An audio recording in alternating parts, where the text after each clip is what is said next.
Hi అండి, hello. అందరూ ఎలా ఉన్నారు? బాగున్నారా? మేమైతే బాగున్నామండి. చూస్తారు కదా తమ్నైల్లో పాలు బీరకాయ కూర చేస్తున్నాను. పాలు బీరకాయ మాకైతే చాలా ఇష్టం అండి. చాలామందికి తెలిసి ఉండొచ్చు, అలాగే కొంతమందికి తెలియకపోయి ఉండొచ్చు. నాకు తెలిసి పాలు బీరకాయ, సొరకాయ పాలు ఇలా బాగుంటుంది, చాలా బాగుంటుంది. మాకైతే చాలా ఇష్టం, మా పిల్లలకైతే ఇష్టం. ఇలాగా అయితే ఫస్ట్ ఆవాలు జీలకర్ర అయితే ప్రతి దాంట్లో వేసుకుంటాను నేను. కొంచెం పప్పులు కూడా వేసుకున్నాను.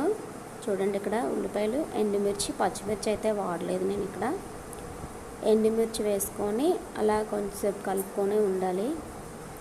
ఒక 1 to 2 minutes అయిన తర్వాత ఉల్లిపాయలు వేగంగానే మగ్గిపోతాయి మనకి. వెంటనే బీరకాయ ముక్కలు మనం వేసుకోవాలి.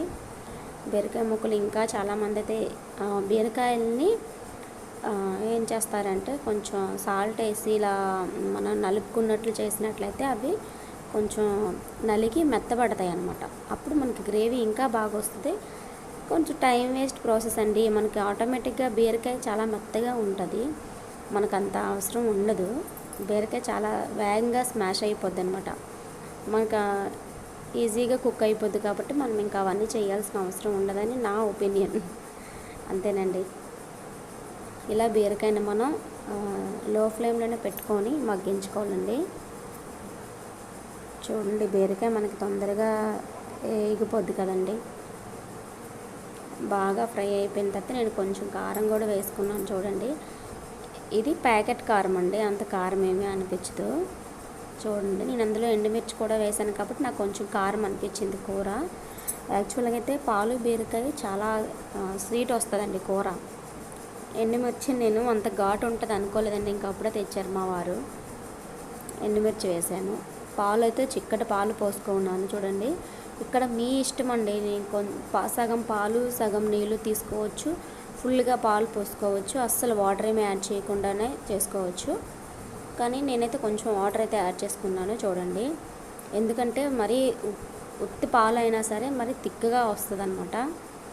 కొంచెం వాటర్ యాడ్ చేసుకుంటే బాగుంటుంది. కొంచెం వాటర్ అయితే యాడ్ చేసుకోండి, ఎవరిష్టం వాళ్ళది, అంతే. ఇంకే ఉత్తి పాలతో కూడా చేసుకోవచ్చు, బాగుంటుంది. చిన్న గ్లాస్ వాటర్ వేసుకున్నానండి నేనైతే. టీ గ్లాస్లో ఉంటుంది కదా, దాంతో అయితే నేను వాటర్ వేసుకున్నాను. పాలుకి ఆ వాటర్కి కరెక్ట్గా అలా సరిపోయింది నాకు. ఇలాగే మనం కలుపుకుంటూ మధ్య మధ్యలో కలుపుకుంటూ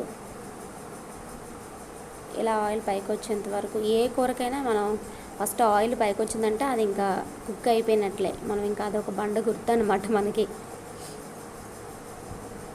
చూడండి, ఇక్కడ మనకి ఇలా దగ్గరగా మీకు ముద్దగా కావాలి అనుకుంటే ముద్దగా చేసుకోవచ్చు, కొంచెం గ్రేవీలా కావాలి అనుకుంటే గ్రేవీలా కూడా చేసుకోవచ్చు. చూడండి, ఈ కన్సిస్టెన్సీలో ఉంటే సరిపోతుందండి కూర.